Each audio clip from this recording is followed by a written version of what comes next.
rero barambujije kuruhaca kugira ibintu bindisha cyane numva ko menga uca kuruhuka ndetse neza urone uranza zibiri gusa ko kuyambere wari wayimaze oya nkishe sinoyimara kwe muragize neza hangiye kuruhuka kweri yego we sawa nta kibazo sawa mtamu komera wewe wari ngaho nyina nari nyitse ambwiye ko wicaye n'indani ncanza gukuraha mugabo kamanza so hari ikintu kintangaje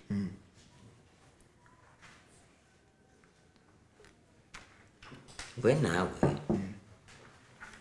usigaye wiyahura ubona ndakeye niyahura gute niyahura gute hari kiziri kubona mfise cyo kwiyahura nta kiziri ko ubona cyari cyicaye impande yawe uwo muhungu twatwikira kuchawe nawe wewe kubikije ko wari umugenzi urashobora kwicarana na Rudoviko kandi uzi ko gwaye igituru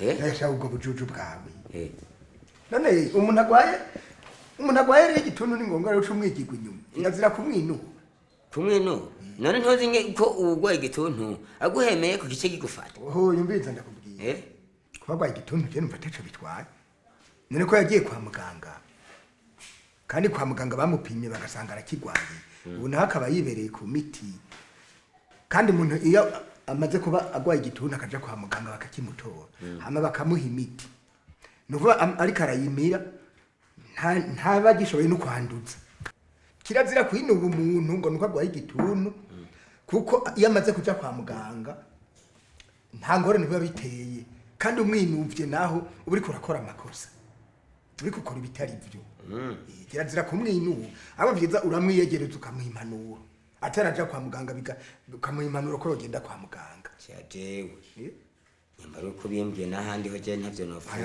arashanyugwa rero biwuko kandi nta ngorane nini irimwo noneho mbere no gukira ari mu gukira murenzo yarahebye none ntibyari ko yari ko yinwera gafana Muravye nimbore? Nimbore. Yego. Batugarukiye? Yego. Ego gihe uheruka ngaha urazi ko twapimye igikororwa kugira turabe ko atagipimo ufite kuko mu bimenyetso wari watwiganiye twumva yuko hashobora kuba harimo indwara y'igituntu. Yego. Igikororwa uzi ko twagifashe mugabo twari twanakubwiye yuko igikororwa dutegetswe guca tumupima n'umugera wa sida kuko ni ibintu bijana igituntu n'umugera wa sida ni ibintu kenshi bijana. Yego. Bazi ko byose twabigupima. Yego. Ego mu ngwara twagupimye rero twarasanze ufise ingwara y'igituntu barayitoye. Amano mu maraso bafashe basanze waranduye umugera wa sida. Ivyo byose none byankoraniye. Ego ufise ingwara. Ngira umugera wa sida ngendane ngire n'umugera w'igituntu nawe ngendane. Ego ufise ingwara y'igituntu kagira n'ingwara y'umugera wa sida. Ivyo birashoboka kubera igituntu kiri mu ngwara ivyurizi vy'umugera wa sida kuko kenshi iyo umuntu agwaye umugera wa sida agateba kwipimisha agateba kuja kwa muganga abasoda biwe baragabanuka. Abasoda biwe bamaze kugabanuka no kuvuga umubiri ntubicigwanira. Ingwara iyo ari yo yose iraza ikabicuririzi ku muntu kwera umubiri wiwe ntubugishobora kwigwanira. Niyo mpamvu rero warambwiye kunywa agatabi n'inzoga. Niyo mpamvu kwera unywa n'agatabi vyotuma ushobora kwandura ico gituntu. Mugabo igituntu ni ingwara ivugwa igakira. Igituntu uranywa imiti yayo igakira, umugera nawo turapfufahaza. Nta muti turaronka umugera wa sida mugabo turapfufahaza. None ko nkunda agatabi no gusoma agacupa bizogenda gute? Ivyo rero nivyo nagomba shike ko kirazira ikintu ciswe inzoga ikintu ciswe itabi utegerezwa kubifuta mu mutwe wawe kuko imiti ugiye kunwa ntijana n'inzoga ntijana n'itabi kuko ni ibintu bizoca bituma ugiye kuzana inzoga zose ingwara yawe itigeze ikira. Yego ndabyumvise. Hama ndakwerekera imiti ngene utegerezwa kuyifata. Hariho umuti wo gupfupfaza umugera wa sida boro ry'amasangabe. Mpora ndyama saa 3 kuko nkunda kuba nagiye gusoma agacupa nkashika ntevye saa 3 iminsi yose keshi niho ndyama. Umuti uzonywa ikinini kimwe ku munsi iminsi yose saa 3 y'ijoro. Iminsi yose saa 3 y'ijoro ikinini kimwe ku munsi. Kimwe ku munsi. Kandi mu ngaruka z'imiti hariho gusinzira cyane ugasanga umufise itiro ukagira itiro ry'umwanya munini. Uretse bigutangaze bizoyivuye kuri uyu muti. Iminsi yose saa 3 y'ijoro utegerezwa kuzonywa uwo muti. Nawe nsinziriye ndapfuye. Ntacyo umaze kubifata imiti ntuzo hama ibi binini navyo wejeje kunywa ico kinini uzoca ibinini bibiri iminsi yose ku mugoroba nanyo wejeje kunywa ijana n'ibinye binini bibiri. Iyi miti ni y'ukwezi mugatse kuvuga ko uzogaruka imiti heze ubonye usigaje nk'imiti y'imisi 3 imisi 4. Yego utegerezwa guca ugaruka kugira tuguhinda imiti. Nuvuga ko ndamusituri kuri zitari uzoca uharura hasigaye nk'imisi 3 canke imisi 4 ngo heze imiti uca ugaruka kugira tuguhe iyindi. Ibi nivyo utahana nivyo wawe utahana mugabo iyi y'igituntu nimwe nakubwira yuko tugerezwa kuzonywera ngaha kw'ivuriro imbere y'abaganga imisi yose mu gatondo uzoruzinduka ngaha tuguha umuti imisi yose mu gatondo atakintu na kimwe urafungura. Uzonywa amezi 2 hanyuma nyuma y'amezi 2 uzosoza upima igikororwa hama uca ufata ubundi bwoko bw'indi miti ubundi bwoko uzoca utangura bw'indi miti. Uko uzoduza ibiro niko ibinini bizogenda biduga. Rero nabonye ufise dushaka kuguha ibinini 3 nivyo ushobora kunywa ku biro ufise. Cugenda rero uzana amazi kugira ndaguha ibinini bitegezwa kumwe imbere yanje. Sinzi ko wumvise ibinini bizobinwa nakuwe ko ari kinini kimwe imisi yose ku mugoroba saa 3 ana ibinini bibiri ana ikinini kimwe kuri iyo saha nyene. Kuri iyo saha nyene. Hano kuvuga kugize ikindi kibazo uzoza.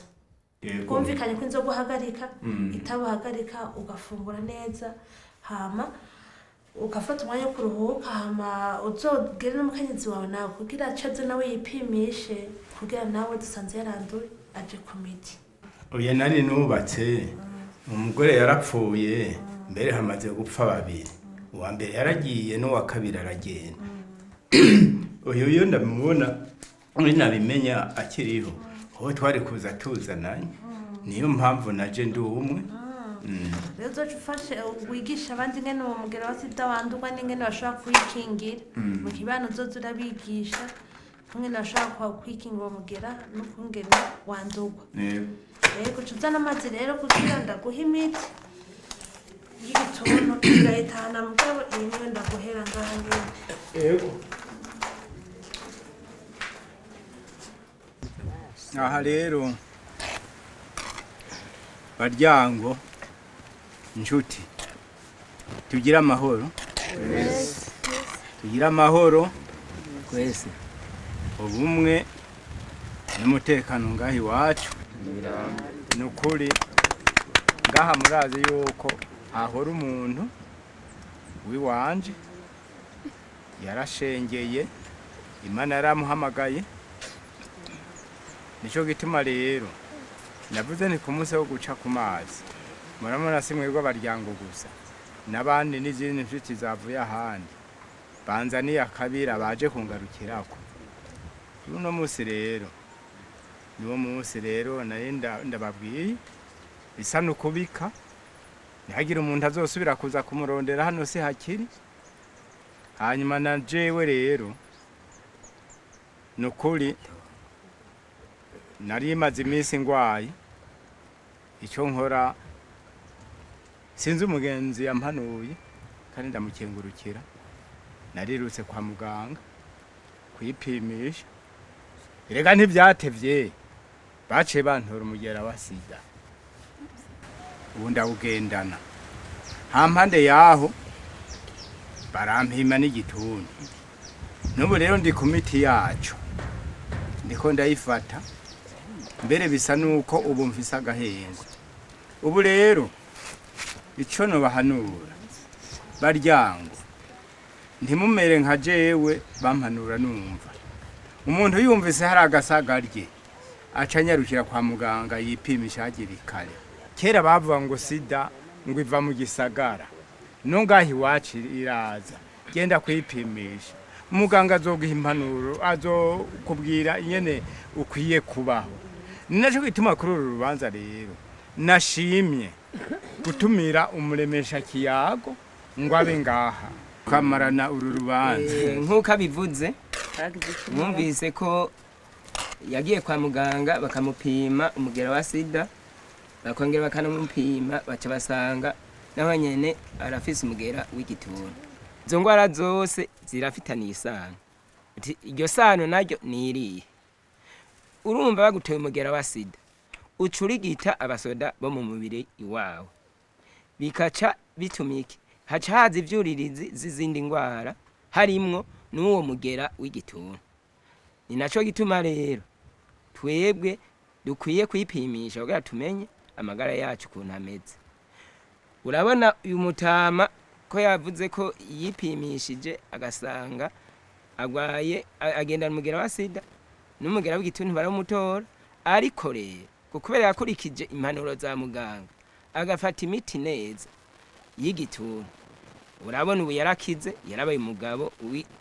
wigangwe ubu rero igisigaye agenda n'umugera wa sida ariko nabonyene ari ku miti kandi ariko arakurikiza impanuro muganga yamuhaye arashobora kubaho ubuzima bwiwe bwose agahitanwa n'urundi atari uwo mugera wa sida naco gituma rero twariko turabahimiriza kugira ngo mwebwe murabuka ubuzima bwanyu bwabwifashe nivyo vyiza ugiye kwa muganga kirazira gupimiza ijisho canke ngo umuntu wumvise uko akorora ngo agwaye igituntu canke ngo ahe kuko yonze ngo agwaye umugera wa sida wowe utagiye kwa muganga ngo bagupime ntibikunda rero akajambo nari mfise kanini nagomba kubatekerera karako usoma urwagwa mutama ko yari yavyiyumviriye mugira iryo nta jambo ry'ukongeza mugabo nta ngorane aza kuraba ukuntu bigenda